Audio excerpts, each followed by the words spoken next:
welcome to my channel.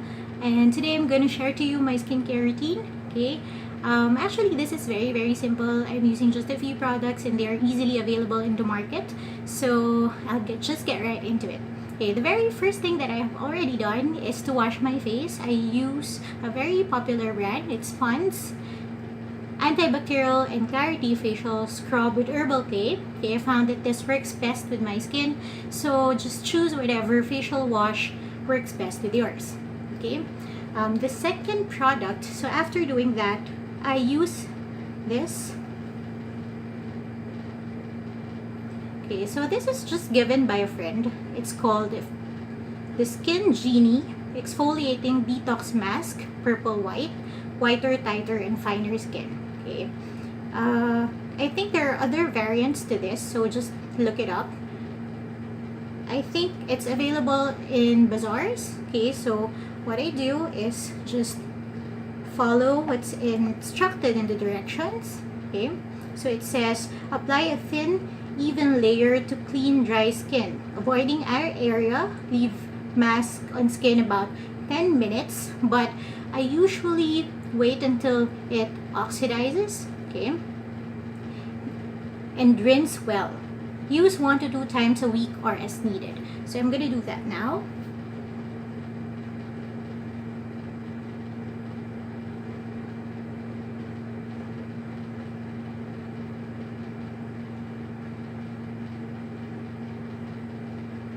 Okay, so you really have to make sure that you have covered all surfaces, okay, so that your face or your skin has absorbed all the products. Actually, what's good about this product is that it's organic, so you can be sure that there are no harmful chemicals used for this scrub. Okay, so it can take a while before fully covering the whole face. If you have a system like starting from your forehead down to your chin, that's fine, but I'm not really very particular about it. So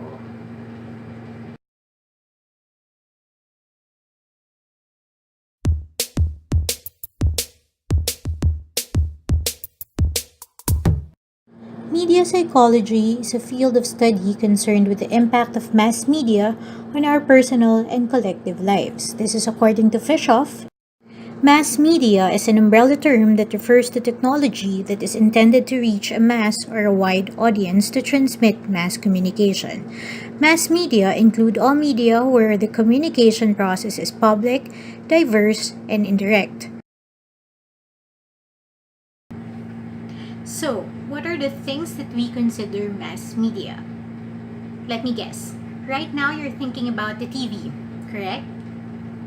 How about films or radio? Are they mass media?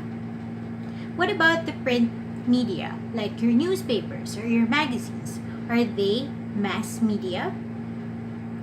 How about the very technology that enables you to watch me right now at the comfort of your own homes, maybe even on your bed, on your own time? The internet, is it mass media? Mass media can be categorized into two.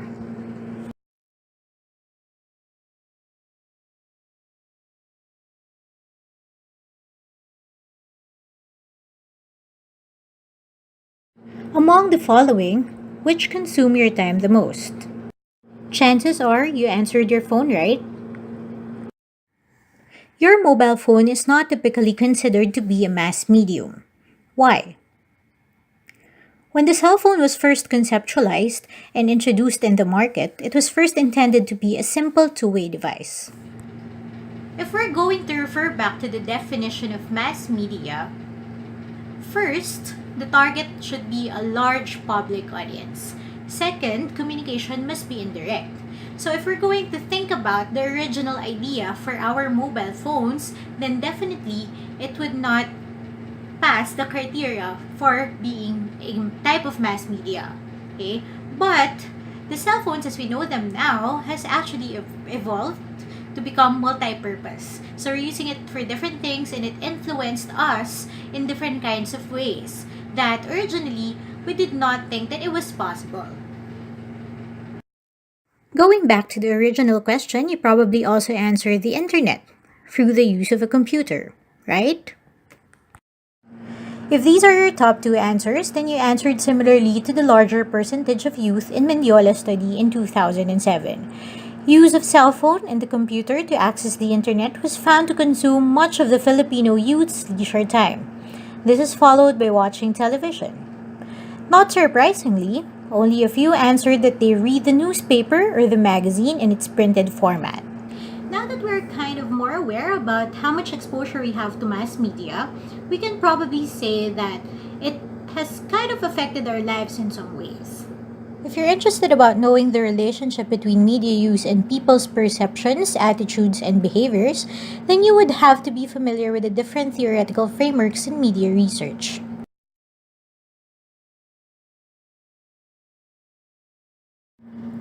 If you blame TV violence for the increased aggressive behaviors of young kids, then you probably see media as an environmental variable that can be assessed for its effects on people's behaviors. This lens in media research is called the media effects perspective. Media effects researches are largely based on behaviorism, where for every stimulus there is a corresponding response. And in this case, information from media and its message is the stimulus, and the behavior or the behavior change of the audience is the response. In cultivation theory, media is seen as having a large role in shaping how people perceive their social environment. This view asserts that people can assimilate how reality is portrayed in media and refer to it as social reality. In a way, this can be potentially harmful, especially if what media portrays is inconsistent with the quote-unquote real world. Say, for example, a kid who's largely exposed to violent cartoons where the characters never ever die may think that he or she is invincible the same way the characters are. Have you ever stopped to think, why do you watch the shows that you watch?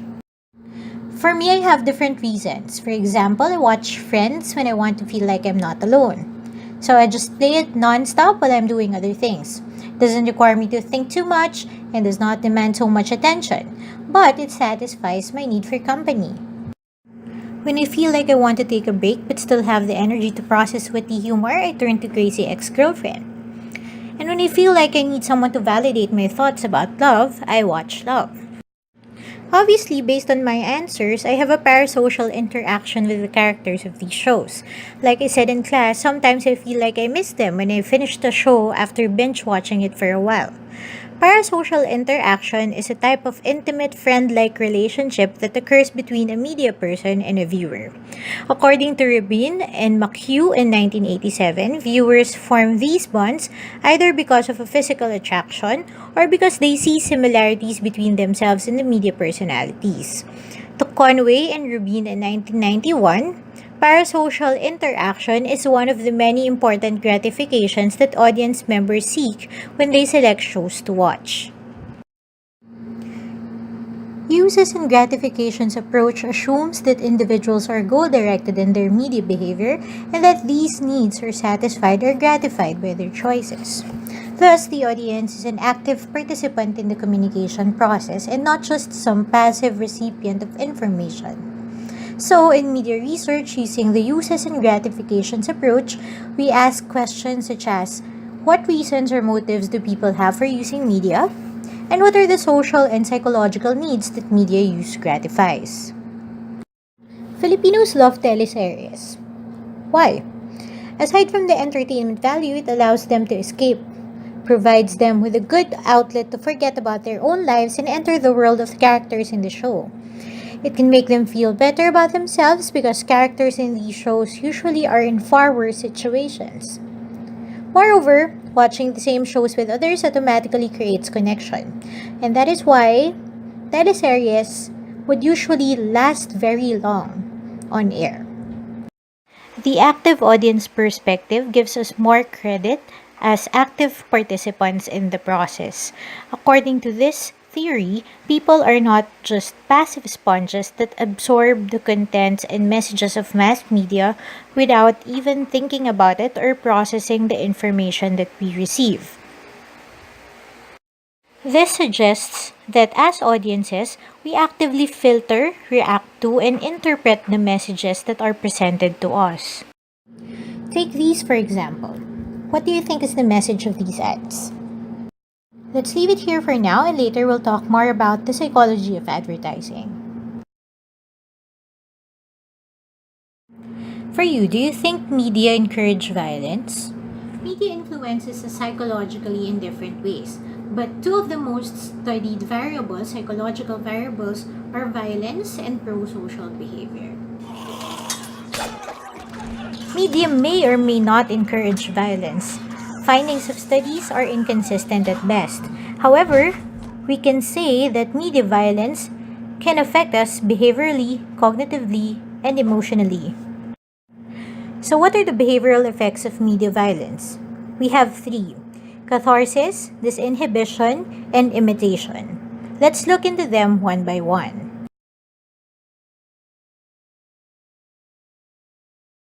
How do you feel before and after watching action movies? If you find yourself feeling tense and having pent up hostile energies, and after you watched a violent film such as Kill Bill or a violent show like The Game of Thrones, you suddenly felt more chill, then you probably experienced catharsis by vicariously participating in the aggressive acts in the scenes.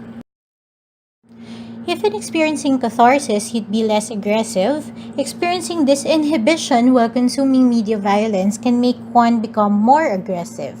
Apparently, heavy exposure to such content can lead people to legitimize using violence in real life. According to the social learning theory, we learn from observing the world around us, and this includes media content. Thus, if we see that characters in TV and movies solve problems by being aggressive, viewers may learn through modeling that violence is a useful and appropriate way to handle emotions. Have you ever started believing in something just because you have watched it on TV or in the movies or read it somewhere? Consuming violent media fare can also cause changes in people's beliefs, values, and attitudes. Let's look at the different cognitive effects of media, including priming effects, altered perceptions, and desensitization.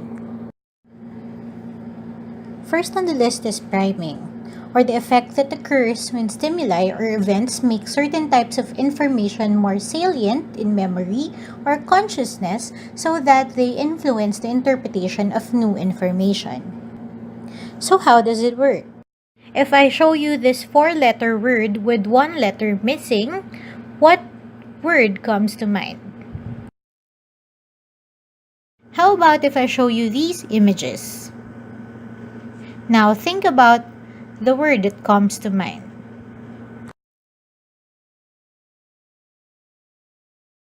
Now if I show you these images, what word comes to mind? If you answered soap the first time and soup the next, then you have experienced the priming effects. When consuming media, we also get primed by the images that are presented to us. Violent materials can serve this function as well. So it can prime us such that our aggressive thoughts and memories can be more easily accessible to the viewer's minds. As mentioned in the discussion on cultivation theory, a steady diet of violence in the media may influence your perception of the quote-unquote real world. Because it portrays a picture of the world as threatening and dangerous, you may think that the world is mean and that you are in danger. Psychologically, this cannot be good because it may lead to unnecessary anxiety and fear. The third and final cognitive effect of media violence is what we call desensitization, or the lowered emotional sensitivity to violence and its harmful consequences. Say, for example, you binge watch a show like How to Get Away with Murder. With the title itself, you know that there are a lot of aggressive and hostile scenes in the show. Okay? But after watching several episodes of it, You start to feel like it's not as emotionally loaded anymore. You start to feel like aggression has been normalized. Now it's already normal. And eventually, consequently, it can lead to increased acceptance of aggression in real life. If you're one of those people who like watching action movies, what makes you like them? One reason could be because they're exciting. Watching action scenes can elicit physiological arousal. Heart rate speeds up and blood pressure increases. When we've reached this state while watching, it can stay with us even after the show has ended. If right after watching Fast and Furious you went driving and encountered an incident or accident on the road, you might find yourself in some kind of a road rage, which is actually just a residue of the viewing experience from earlier. Although research findings on the relationship between media and violence are inconsistent, as a whole there's considerable evidence for a moderately strong correlation between the two. If you have watched Barney or Sesame Street or any show which models pro-social behavior, has it influenced you to become kinder and nicer? Studies show that people, especially children, can and will learn the good or pro-social behaviors they see in the media. Think about the shows that you watched as a kid. How did these shows influence you?